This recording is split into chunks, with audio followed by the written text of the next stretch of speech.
Buenas, en la clase de esta semana desarrollaremos el tema de los tumores nasosinusales.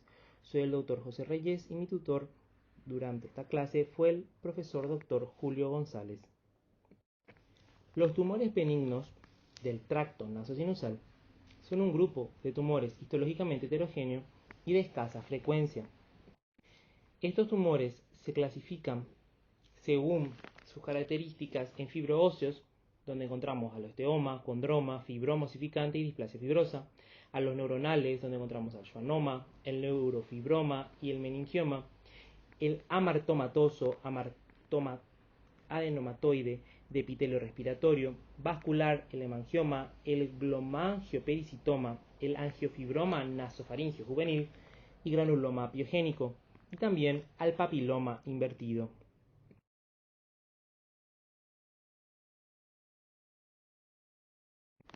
Empezando por el osteoma, que es el tumor benigno más frecuente de los senos paranasales, es un tumor que presenta predominio en el sexo masculino y es más habitual entre la cuarta y sexta década de vida. Entre los factores de riesgo que podemos encontrar tenemos a los traumatismos, las infecciones y trastornos embriológicos. El osteoma por frecuencia se ubica más a nivel del seno frontal, siendo de estas lesiones el 37% que se encuentra en la vecindad inmediata del conducto nasofrontal y 21% por encima y lateral al ostium. Posteriormente tenemos en segundo lugar al seno etmoidal, seguido por el seno maxilar y el seno esfenoidal. Solo el 4 al 10% de los osteomas causan síntomas, y estos síntomas dependen del tamaño, localización y tasa de crecimiento del tumor. Los síntomas más comunes son la cefalea, el dolor facial y otras como la deformidad esquelética y facial, la diplopía, el dolor por compresión, la sinusitis y mucoceles por obstrucción del ostium de drenaje. La técnica diagnóstica de elección es la tomografía computarizada de cortes finos. La resonancia puede ser útil en el diagnóstico diferencial con otras lesiones, además de confirmar o no la presencia de mucocele y en caso de afectación intracraneal u orbitaria. Respecto al tratamiento del osteoma, tenemos que reconocer que hay una conducta expectante y de seguimiento imagenológico en el caso de tumores de pequeño tamaño y o asintomáticos, mientras que en los de localización esfenoidal algunos autores proponen la extirpación precoz por el riesgo de compresión del nervio óptico. A nivel del seno maxilar, la cirugía se indica en caso de obstrucción del drenaje del ostium del seno o riesgo de complicaciones orbitarias. En general, se recomienda la extirpación de osteomas de gran tamaño o con extensión orbitaria si se asocian a sinusitis a repetición refractarias al tratamiento médico u otras complicaciones. En el caso de los osteomas etmoidales, estos generan síntomas que con más frecuencia se asocian a complicaciones, por lo que se deben extirpar en forma precoz, cuando la intervención es más sencilla y presenta menos riesgos de complicaciones. Las cirugías de osteoma se pueden realizar tanto de forma endoscópica, externa o combinada.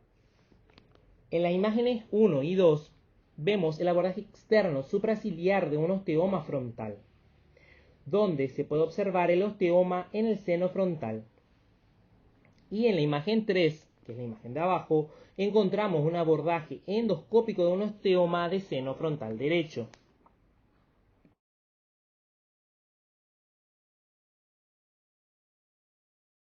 El angiofibroma nasofaringeo juvenil es un tumor benigno poco frecuente de crecimiento lento y comportamiento agresivo a nivel local y de altas tasas de recurrencia, casi exclusiva en hombres jóvenes entre los 9 y 19 años, aunque hay registros de casos en varones adultos y de casos en mujeres.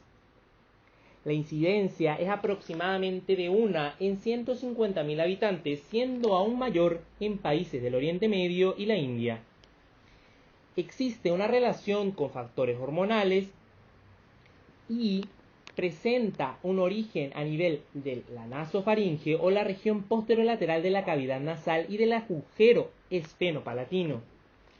El típico paciente que presenta tumoración es aquel hombre joven con una obstrucción nasal unilateral con cuadros de epistaxis abundante, recurrente y unilateral. A nivel endoscópico, el angiofibroma nasofaringeo juvenil se visualiza, como en la imagen, como una masa redondeada o lobulada de coloración rojo-púrpura, sésil o pedunculada, de superficie lisa y que presenta facilidad para el sangrado. Como hemos sabido, tiene un comportamiento agresivo a nivel local, ya que tiene un patrón de crecimiento expansivo y destructivo, extendiéndose a nivel de la cavidad nasal, los senos paranasales, la órbita y la base del cráneo, el espacio pterigopalatino, la fosa infratemporal y el espacio masticador. 10 al 20% de los casos de este tumor presentan invasión intracraneal o del seno cavernoso. La tomografía en este tipo de tumor permite visualizar la masa de tejido blando que se origina cerca del agujero esfenopalatino con la remodelación o destrucción ósea que se extiende a la nasofaringe y la fosa pterigopalatina. El signo de Hollmann-Miller, que consiste en el desplazamiento anterior de la pared posterior del seno maxilar, es un hallazgo radiológico que podemos encontrar hasta en el 80% de estos tumores. No obstante, no es específico, ya que puede desarrollarse en otras patologías tumorales de lento crecimiento. Ahora bien, la erosión de la placa pterigoidea medial superior sí es un signo radiológico patognomónico, ya que está presente en el 98%. El hecho de que este tipo de tumores presente receptores de somatostatina permite el uso del PET-TC con octreótido para poder conocer en forma temprana las recidivas antes que las pruebas convencionales, independientemente de la edad y del estadio que presente el paciente. La angiografía y la angio-TC son estudios que permiten evaluar el flujo vascular del tumor e identificar las ramas nutricias. En su mayoría se originan a nivel de la arteria maxilar interna y la arteria faringe ascendente, ramas de la carótida externa. En ocasiones llega a presentarse una irrigación por ambas arterias maxilares internas. Este tipo de tumor presenta ciertos tipos de clasificaciones, como la clasificación de Andrews-Fish, que habla de un estadio 1 cuando el tumor está limitado a la nasofaringe y la cavidad nasal, un tumor estadio 2 cuando se extiende a la fosa pterigopalatina, seno maxilar, esfenoides o etmoides, 3A cuando hay una extensión hacia la órbita, la fosa infratemporal, pero sin compromiso intracraneal, y el estadio 3B cuando ya hay un compromiso intracraneal pero extradural. 4A cuando hay una gran extensión intracraneal, extradural o intradural. Y hablamos de 4B cuando se compromete el seno cavernoso, la hipófisis o el quiasma óptico. Mientras tanto, también tenemos la clasificación de Snyderman, que propuso esta clasificación para destacar la vascularización tumoral residual tras la embolización, proporcionando una mejor predicción de la morbilidad y recurrencia del tumor. En el estadio 1 tenemos un tumor limitado en la cavidad nasal, fosa pterigopalatina medial. 2. Ya invade los senos paranasales, la fosa pterigopalatina lateral, pero no hay vascularización residual. En el 3 ya hay erosión de la base del cráneo, la órbita, la fosa intertemporal y sigue sin haber una vascularización residual. Estadio 4, la erosión de la base del cráneo, órbita, fosa infratemporal y ya existe la presencia de vascularización residual. Y en el estadio 5, extensión intracraneal y vascularización residual. Respecto al tratamiento del angiofibroma nasofaringeo juvenil, tenemos que entender que siempre debe consistir en la embolización y exéresis del tumor. La embolización se debe realizar por cateterismo entre 24 a 48 horas antes de la cirugía de exéresis. Las complicaciones de este tipo de procedimiento de embolización son infrecuentes. Las indicaciones de cirugía abierta convencional en vez de endoscópica en este tipo de tumor se da en caso de que no se pueda resecar endoscópicamente, extensión intracraneal e infratemporal significativa, afectación del nervio óptico y de la arteria carótida interna, Igualmente hablamos de un tratamiento con radioterapia adyuvante en caso de resección incompleta, casos con alta morbilidad quirúrgica, estadios muy avanzados con extensión intracraneal significativa o que envuelvan a la arteria carótida interna. Y tenemos que mencionar a la flutamida, que es un antiandrógeno, que parece tener un papel efectivo como neoadyuvante para la reducción del tamaño tumoral. Como hemos visto, el angiofibroma nasofaringeo juvenil presenta tasas de recidivas altas, que llegan al 3 al 50% y se deben a una resección incompleta. Estas recidivas se desarrollan sobre todo en los primeros 3 años, específicamente entre los 6 a 36 meses tras el tratamiento. De ahí que el seguimiento mínimo debe ser por 3 años. La resección quirúrgica precoz ante una enfermedad residual debe ser el gol estándar del manejo de este tipo de situación. Las pruebas de imagen de control postoperatorio deben desarrollarse también a los 3 meses de la cirugía, cada 6 meses por 2 años en caso de no haber sospecha de recidiva o resto tumoral y cada 3 meses por 2 años en caso de que sí exista la sospecha.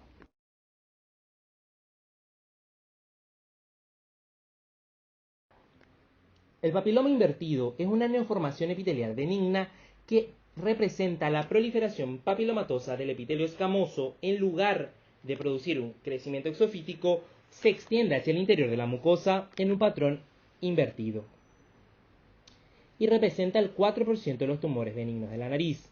Se desarrolla sobre todo en varones en una relación 3:1.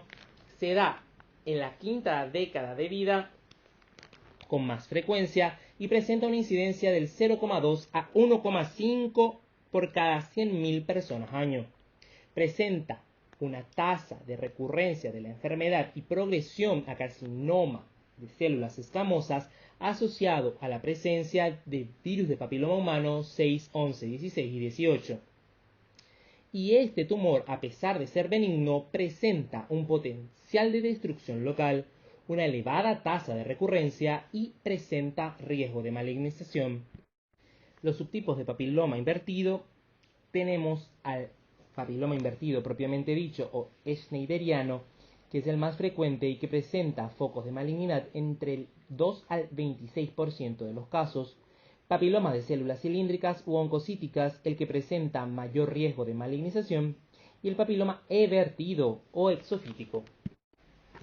El papiloma invertido se caracteriza por ser, en general, lesiones unilaterales, aunque en 4,9% de las veces puede llegar a ser bilateral, y tener un aspecto polipoideo, irregular, grisáceo y de consistencia firme, friable. En general presenta síntomas inespecíficos como obstrucción nasal y otros síntomas menos frecuentes como rinorrea, epistaxis, anosmias o algias faciales. La tomografía permitirá definir el alcance de la enfermedad e identificar áreas de cambio óseo, así como la presencia o no de calcificaciones dentro del papiloma invertido, que en general son fragmentos de hueso residual. Igualmente, la resonancia permitirá delimitar el tumor respecto de los tejidos blandos, la inflamación y las secreciones. La clasificación de Krause del papiloma invertido me habla de un estadio 1 donde el tumor está totalmente limitado a la cavidad nasal sin extensión hacia los senos y no debe haber enfermedad concurrente. Estadio 2, tumor que afecta al complejo osteomeatal y seno etmoidal y o la porción medial del seno maxilar, con o sin afectación de la cavidad nasal. No debe haber enfermedad concurrente. Estadio 3, tumor que comprometa la pared lateral, inferior, superior, anterior o posterior del seno maxilar, esfenoides y frontal, con o sin afectación de la pared medial del seno maxilar, etmoidal o cavidad nasal.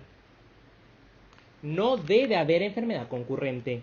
Y en el estadio 4 son todos los tumores con cualquier extensión extranasal, extrasinusal, que incluya estructuras adyacentes y contiguas como la órbita, componente intracraneal o especio pterigo maxilar. Todos los tumores asociados a malignidad. Respecto al tratamiento del papiloma invertido, consiste en la exéresis completa del tumor junto con la mucosa adyacente y el área de implantación del tumor. Entonces, ¿cómo vamos a reconocer el sitio de implantación? Podemos hacerlo a través de regiones de engrosamiento óseo en la tomografía que me permitirán reconocer el sitio de implantación. Entonces, los abordajes endoscópicos pueden ser del tipo 1, donde involucramos al meato medio, el etmoides, el meato superior, incluso en lesiones del seno esfenoidal o que se incluyan en el seno maxilar sin afectar directamente a la mucosa. En el abordaje endoscópico tipo 2 se corresponde a una maxilectomía medial endoscópica que se indica para aquellos casos que se originan a nivel del complejo nasoetmoidal y afectan al seno maxilar, o cuando la neoplasia se origina en la mucosa de la pared medial del seno maxilar. El conducto nasolagrimal puede o no estar incluido en la resección.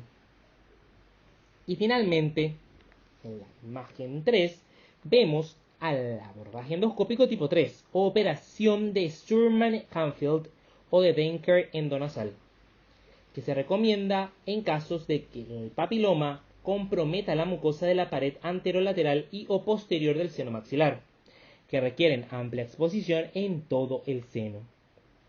Este procedimiento se logra combinando la maxilectomía medial con la resección de la porción medial de la pared anterior del seno maxilar. Respecto al seguimiento, tenemos que entender que el potencial de transformación maligna y las altas tasas de recurrencia, entre el 22 y 50%, son las que justifican este seguimiento, al igual que los factores de riesgo de recurrencia, como la resección inadecuada y la afectación secundaria del seno frontal.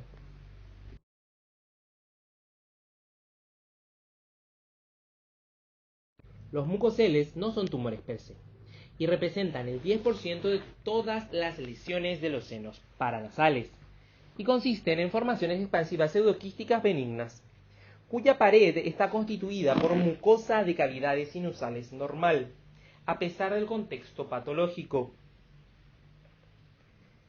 El contenido de los mucoceles es un contenido líquido de densidad variable entre seroso y mucoide, y que además presenta un alto impacto en las estructuras óseas adyacentes.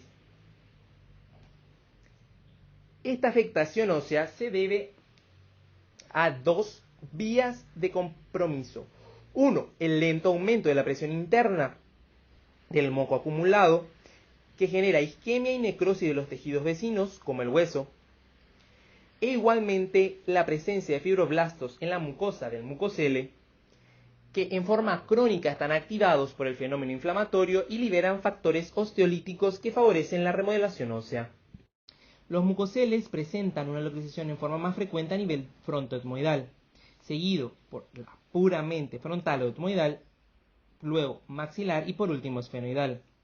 Factores relacionados al desarrollo del mucocele son antecedentes traumáticos, como pueden ser aquellos en relación a un evento quirúrgico, la obstrucción mecánica del ostium sinusal, un proceso inflamatorio crónico de base, fibrosis quística, incidencia aumentada en el mucocele. Respecto a la clínica de los mucoceles, tenemos que existe una fase de latencia donde hay una escasa o nula sintomatología y una fase de complicaciones donde los síntomas se generan según la localización y el compromiso de los órganos vecinos, el cual puede desarrollarse en forma de una instauración lenta o aguda, siendo, en el caso de las instauraciones agudas, sobreinfecciones, ya que los síntomas se deben y se explican a la ubicación. Tenemos que en los mucoceles frontales hay un predominio de los síntomas oftálmicos, presentando frecuentemente cefalea frontal supraorbitaria y desplazando el globo ocular infralateralmente con proptosis y diplopía. La agudización de la clínica en los mucoceles frontales se suele dar por la erosión de la tabla anterior del seno frontal o el suelo, generando una tumefacción blanda, suprapalpebral, medial, con eritema, que puede llegar a producir celulitis orbitaria y sus complicaciones. y que puede llegar a fistulizar a la piel. En forma simultánea se erosiona la tabla posterior del seno frontal, aunque son mucho más raras las complicaciones producidas por ello. Los mucoceles puramente etmoidales generalmente generan síntomas larvados, como la cefalea occipital o en el vértex craneal, dolor o presión interocular, y pueden aparecer también síntomas oftálmicos. No es raro que estos se lleguen a palpar a nivel del canto interno del ojo y afecten la vía lagrimal con desarrollo de epífora. En el caso de los mucoceles maxilares puede haber dolor o incluso afectación del suelo de la órbita, desplazándolo y limitando la movilidad ocular. Y en el caso del seno esfenoidal, debido a la gran cantidad de estructuras nobles adyacentes, puede llegar a desarrollarse el síndrome del ápex orbitario, que se da por la sobreinfección a nivel de dicha estructura y se caracteriza por oftalmoplegia, ptosis palpebral, midriasis, disestesias del territorio de la primera rama del trigémino y disminución de la agudeza visual. La tomografía es el gol estándar en los mucoceles, pues permite identificar el proceso expansivo principalmente a nivel óseo. Igualmente permite valorar la extensión del proceso, sobre todo respecto a la erosión ósea. La imagen clásica consiste en la ocupación sinusal con abombamiento y adelgazamiento, o incluso dehiscencia del marco óseo. En el caso de haber utilizado contraste iodado, la masa no sería hipercaptante. Mientras tanto, la resonancia se solicita cuando se sospecha de afectación intracraneal o intraorbitaria. En la primera imagen vemos una tomografía que permite visualizar un mucocele frontoetmoido orbitario del lado derecho. La resonancia permite en su corte coronal reconocer la secuencia de T2 y la flecha blanca identifica la dirección de la protrusión del mucocele sobre el globo ocular a través de la dehiscencia del techo orbitario.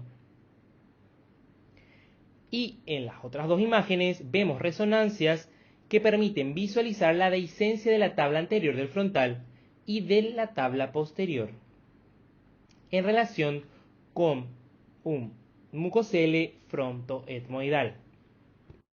Respecto al tratamiento de los mucoceles, consiste en la marsupialización de la cavidad del mucocele hacia la fosa nasal y mantener la pared del mucocele es de especial importancia en casos de dehiscencia de la tabla posterior del seno frontal, ya que actúa como una capa protectora de la dura madre. Los abordajes externos están indicados en casos de fosas nasales muy estrechas, senos frontales poco neumatizados o muy desestructurados, suelo del seno frontal pequeño, mucoceles que afectan a la región más externa y posterior superior del seno, y aquellos mucoceles que se asocian a procesos que dificultan el drenaje del seno, como un osteoma.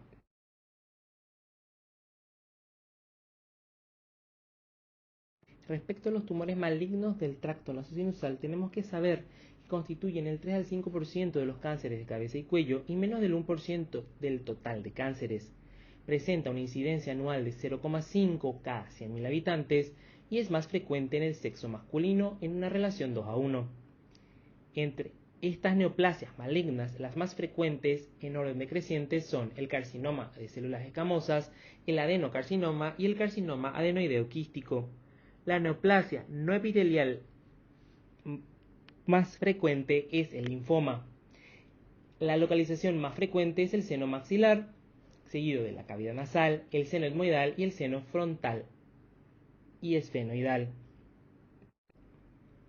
La Organización Mundial de la Salud clasificó en 3 criterios a los tumores nasosinusales. Si estos ocurren exclusivamente a nivel del tracto nasosinusal, si estos tumores ocurren en otras localizaciones de cabeza y cuello, pero muestran predilección por el tracto nasosinusal, son importantes clasificarlos en el tracto nasosinusal por razones de diagnóstico diferencial. Entre los factores de riesgo para el desarrollo de los cánceres del tracto nasosinusal tenemos al polvo de madera, a la exposición a formaldehído, sobre todo en relación con la manufactura de madera, la manufactura del cuero, que incluye la exposición a taninos cancerígenos, el níquel, el cromo, el tabaco, que presenta 3 veces mayor riesgo de carcinoma de células escamosas versus los no fumadores, pero no se ha encontrado asociación entre el consumo del tabaco y el desarrollo de adenocarcinoma u otros tipos histológicos. El potencial de transformación maligna del carcinoma de células escamosas desde el papiloma invertido es del 10%. Respecto a los VPH serotipos 16 y 18, que tienen un factor de riesgo reconocido, siendo la orofaringe su principal localización. Los síntomas no son específicos en los tumores nasosinusales, pero bien podemos tener señales de alarma como la presencia de una otitis media serosa unilateral en un hombre joven con o sin episodios de epistaxis, o que bien en un adulto sinónimo de exploración nasosinusal obligada por sospecha de nasoangiofibroma juvenil. Los ganglios linfáticos que más comúnmente se implican son los ipsilaterales 1, B y 2, pero también pueden ser el nivel 3 y 4. La endoscopía nasal es el gol estándar de la exploración y se puede realizar a través de nasofibrolaringoscopio flexible, endoscopio rígido de 0 o de 30. Respecto a la clínica, según la localización, tenemos entonces que puede haber obstrucción nasal, epistaxis, rinorrea, hiposmia, fístula LCR, otitis seromucosa, cefalea y déficit neurológico en los casos de tumores que se ubican a nivel de la cavidad nasal. En caso de compromiso del seno maxilar tenemos masas, ulceraciones en piel, parestesia, trismus, dolor maxilar, aflojamiento de dientes, fístula orantral, proptosis, diplopía. En el caso del seno etmoidal tenemos proptosis, quemosis, diplopía, pérdida visual, fístulas de LCR, déficit neurológicos. En el seno frontal, una masa frontal, fístula de LCR, déficit neurológico, cefalea. En el caso del esfenoidal, una cefalea occipital, fístula de LCR y déficit neurológico. Respecto a los estudios de imagen, el estudio inicial debe ser una tomografía simple de senos paranasales, debido al bajo costo y la capacidad de valorar la afectación ósea. En cambio, también se debe utilizar la tomografía con contraste para valorar la vascularización tumoral y discriminar los tejidos circundantes. La resonancia magnética presenta ventajas para evaluar la invasión de los tejidos blandos, órbita, región intracraneal y perineural. Igualmente, los estudios contrastados de resonancia permiten detectar invasión perineural y dural. Los estudios de difusión por resonancia se usan para la diferenciación entre tumores malignos y benignos por la medición del coeficiente de difusión aparente, siendo en los casos de los malignos coeficientes de difusión bajos, a diferencia de los altos que se pueden observar en los tumores benignos. El PET-TC principalmente se utiliza para el estadiaje y despistaje tumoral y el seguimiento. Las biopsias de estos tumores en su gran mayoría se realizan con anestesia local en el consultorio. Siempre debe realizarse una prueba de imagen previa para descartar procesos como trastornos vasculares o encefaloceles. El procedimiento en sí de la biopsia se realiza con endoscopio y pinza de Weil-Blakeslee. 7 al 10% de los diagnósticos histológicos preoperatorios no coinciden con los estudios histológicos finales. Este porcentaje se eleva hasta el 50% en el caso de los carcinomas de células escamosas. Entonces, debemos ir a realizar la biopsia en quirófano en caso de acceso difícil a la lesión, riesgo de sangrado no controlable en el consultorio y riesgo de lesión de estructuras nobles. Entonces tenemos que el estadiaje TNM tiene en cuenta si se ubica a nivel del seno maxilar o el seno etmoidal. A nivel del seno maxilar tenemos en T1 un tumor limitado a la mucosa del seno maxilar sin erosión ni destrucción ósea. T2, tumor que causa erosión o destrucción que incluye el paladar duro y o meato medio, exceptuando la pared posterior del seno maxilar y láminas pterigoides. T3, cuando ya compromete la pared posterior del seno, el tejido subcutáneo, suelo o pared medial de la órbita, la fosa pterigoidea o el seno etmoidal. La enfermedad estará localmente avanzada o muy avanzada y el tumor invade el contenido de la órbita, piel de la mejilla, láminas pterigoideas, fosa infratemporal, lámina cribosa, esfenoides o seno frontal en el T4A, pero en el T4B ya resulta muy avanzada con compromiso del ápex orbitario, la dura madre, el cerebro, la fosa craneal media y otros. En el caso de los tumores ubicados a nivel de etmoides, tenemos el T1 con o sin invasión ósea. T2, subsitios en una única región que se extiende para implicar una región adyacente dentro del complejo nasoetmoidal, con o sin invasión ósea. El T3 consiste en la invasión de la pared medial o el suelo de la órbita, seno maxilar, paladar o lámina cribosa. T4A, local moderadamente avanzada, con compromiso de la piel de la nariz, de la mejilla y mínima extensión a la fosa craneal anterior. Y T4B, enfermedad local muy avanzada, que invade cualquiera de las siguientes: ápex orbitario, dura madre, cerebro, fosa craneal media, otros pares craneales, nasofaringe o clivus. En estas tablas tenemos a detalle la clasificación TNM de la parte ganglionar y de la parte metastásica, al igual de los estadios con los que hemos mencionado. Respecto a los factores pronósticos, tenemos aquellos de mal pronóstico como la extensión tumoral, la metástasis ganglionar, la metástasis a distancia, el tipo histológico, el grado de diferenciación tumoral.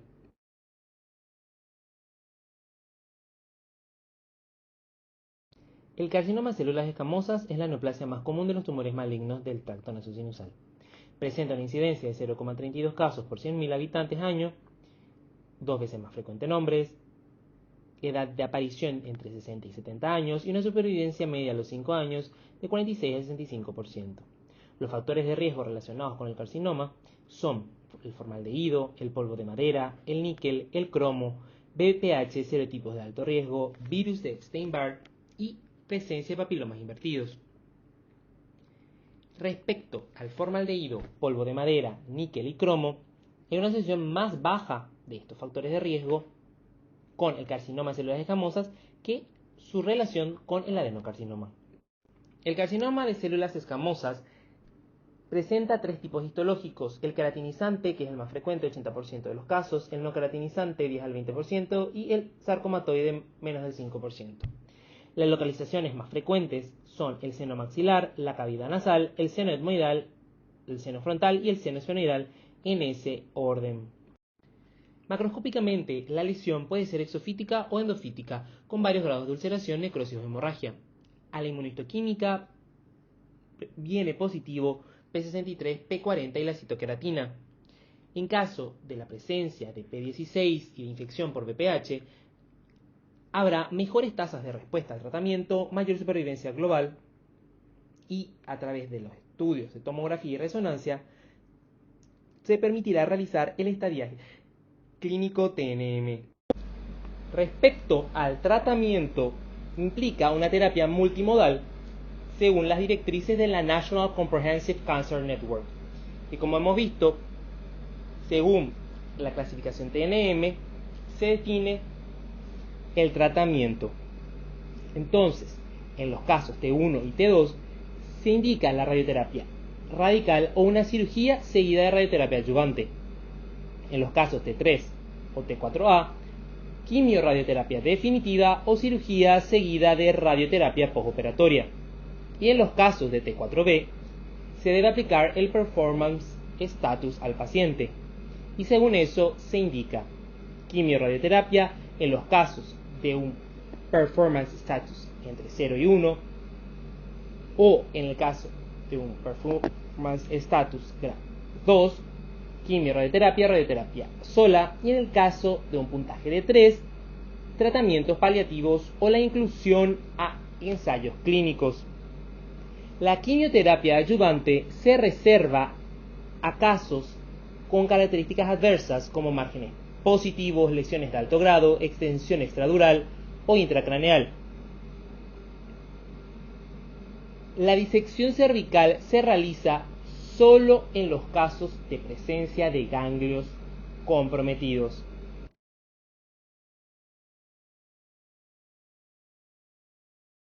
El carcinoma nasosinusal indiferenciado es un carcinoma pobremente diferenciado, raro y agresivo, con una incidencia de 0,02 cada 100.000 habitantes por año.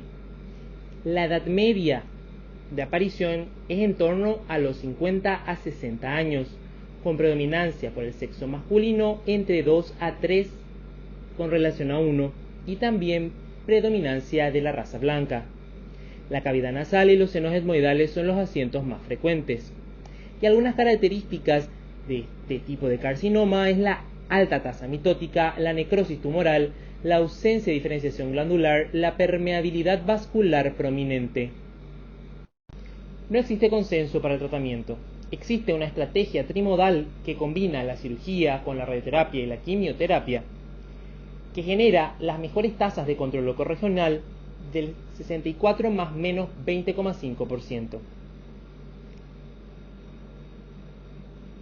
En los casos de irresecabilidad se indica una terapia neoadyuvante por el régimen de 12 taxel, cisplatino y 5-fluorouracilo más quimiorradiación.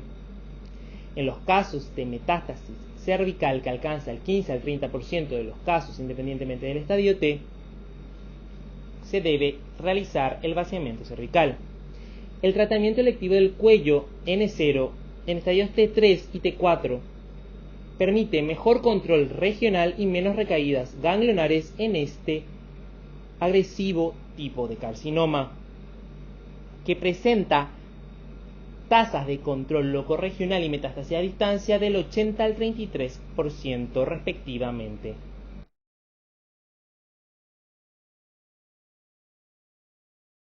El carcinoma NUT, que es el carcinoma de la línea media, es un carcinoma pobremente diferenciado que presenta la translocación 15-19 con fusión que genera el oncogen BRD4 NUT.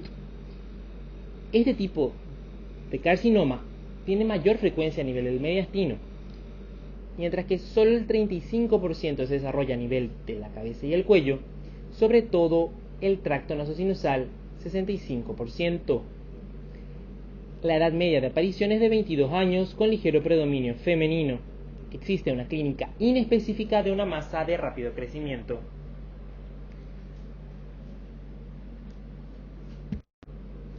Generalmente esta lesión compromete la órbita o el encéfalo. 50% de los casos presentan metástasis regionales o a distancia al diagnóstico debido al diagnóstico en estadios avanzados. La supervivencia estimada es de solo 10 meses. El diagnóstico histológico puede ser difícil, ya que resulta difícil distinguir de otros carcinomas pobremente diferenciados. De ahí la importancia de demostrar el reordenamiento BRD4-NUT por técnicas moleculares. No hay consenso respecto al tratamiento. No obstante, todo tumor resecable debe abordarse quirúrgicamente de forma agresiva con o sin tratamiento complementario para favorecer una mayor tasa de supervivencia, y en los casos de irresecabilidad corresponderá la quimioterapia o la quimiorradioterapia.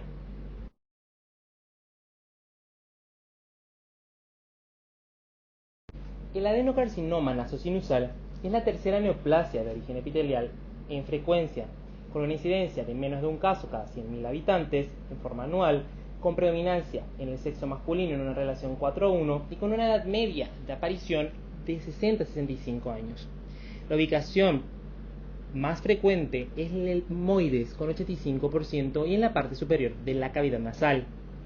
La exposición laboral al polvo de madera es un factor de riesgo que aumenta 900 veces más que aquellas que no han estado expuestas a dicho polvo. Radiológicamente es una lesión unilateral con expansión hacia la hendidura olfatoria. Histológicamente tenemos a los tipos intestinal y no tipo intestinal. El adenocarcinoma tipo intestinal, también denominado adenocarcinoma tipo coloide, similar al adenocarcinoma primario del intestino, Es raro, con una incidencia de 0,44 casos por millón de habitantes en forma anual. Y se relaciona a la exposición ocupacional al polvo de madera y otros materiales de la industria textil. La media de edad del diagnóstico es de 60 años, con mayor frecuencia en hombres de raza negra. Endoscópicamente puedo reconocer como una masa excrescente polipoide o nodular, friable al tacto, a veces ulcerada o hemorrágica. El adenocarcinoma tipo intestinal se ubica más frecuentemente a nivel de etmoides, en el 40%, cavidad nasal 27%, seno maxilar 20%. La clasificación histológica de Burns de este tipo de carcinoma son 5: el papilar, colónico, sólido, mucinoso y mixto, que además se deben volver a diferenciar en muy bien diferenciados y pobremente diferenciados. La inmunistoquímica resulta positiva para CK20, CDX2, bilina, MUC2 y CK7. CK7 apoya el diagnóstico de acti nasosinusal, aunque sea de sensibilidad baja. Respecto a la clínica, suele ser de obstrucción nasal, rinorrea y epistaxis unilateral. La extensión a estructuras vecinas con destrucción ósea es frecuente. Al momento del diagnóstico, menos del 10% de los adenocarcinomas de tipo intestinal presentan adenopatías cervicales y menos del 2% metástasis a distancia, con una supervivencia a los 5 años de 40 al 60%. La mayoría de las muertes se dan en los primeros 3 años tras el diagnóstico. Y el tratamiento consiste, en el caso de los T1, T2 de bajo grado, es decir, papilar o colónico, se debe realizar solamente cirugía. En el caso de agregar radioterapia postoperatoria, ya tenemos que hablar de tumores de alto grado y o estadio avanzado. Mientras tanto, la quimioterapia presenta papel escaso en estos carcinomas. El adenocarcinoma no tipo intestinal o adenocarcinoma de células renales o seromucinoso se subdivide en un subtipo de bajo grado que se ubica sobre todo en las celdillas etmoidales con excelente pronóstico, una supervivencia a los 5 años de hasta el 85%, y un subtipo de alto grado que se ubica sobre todo en el seno maxilar con muy pobre pronóstico, sobre vida de 20% a los 3 años. La etiología de este adenocarcinoma es conocido y la edad media de aparición es de 58 años sin diferencia entre sexos. Existe una amplia variedad de patrones histológicos e inmunohistoquímicos de este tipo de adenocarcinoma. Y a la macroscopía se objetiva una masa polipoide frambuesada de coloración rojiza. Y los síntomas más habituales de epistaxis y obstrucción estuvieron presentes. El tratamiento es igual al mencionado en los adenocarcinomas de tipo intestinal.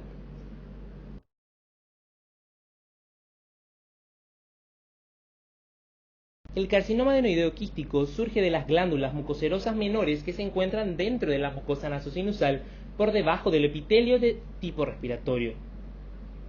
Representa 3 a 5% de las neoplasias malignas de cabeza y cuello y 10 al 25% de las que surgen del tracto nasosinusal, y además presentan peor pronóstico.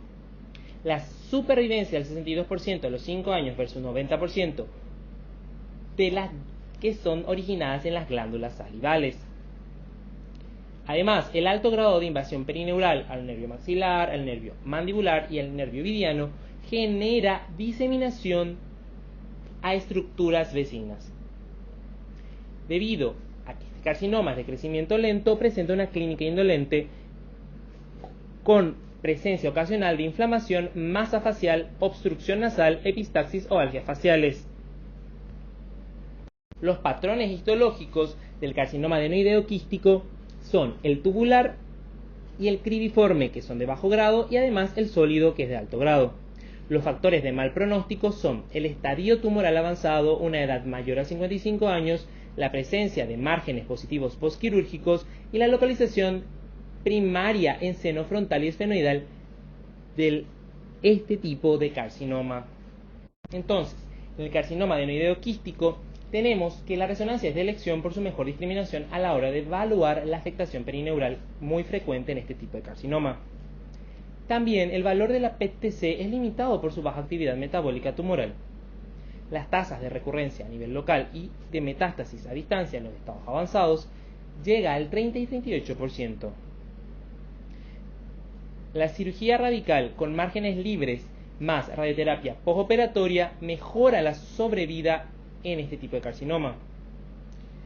Ahora, la radioterapia como tratamiento único solo queda para casos paliativos o no resecables, y la quimioterapia permanece con su papel limitado.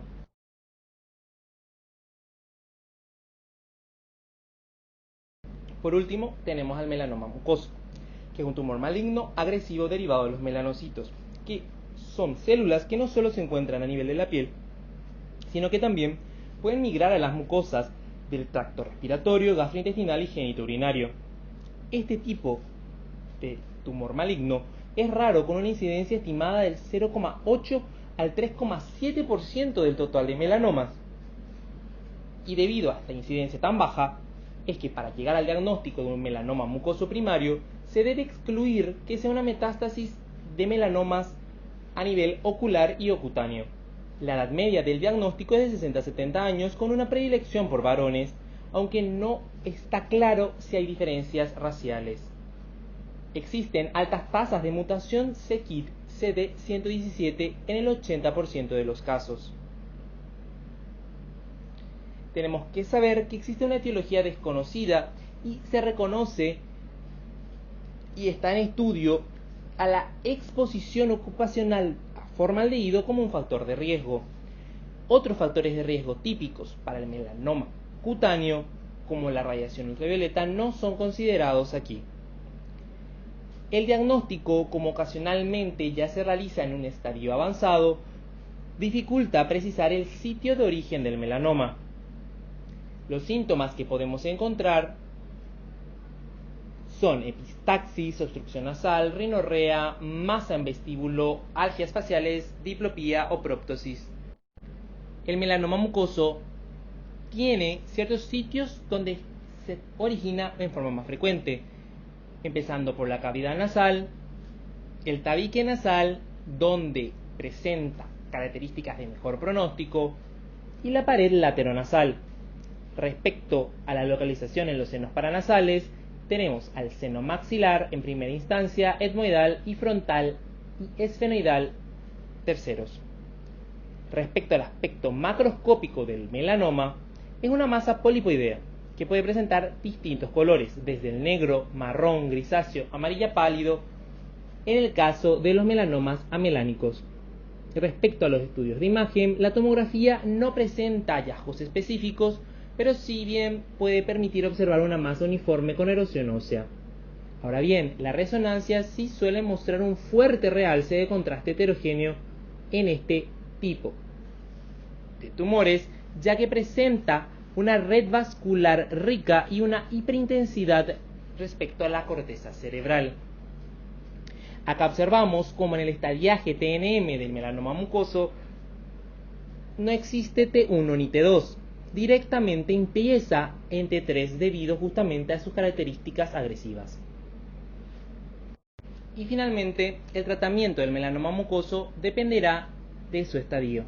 Como hemos visto, no tenemos T1 ni T2 en este tipo de tumor maligno, por tanto, a partir de T3 a T4A se realizará una resección completa con márgenes, ya sea craneofacial o por cirugía endoscópica nasosinusal.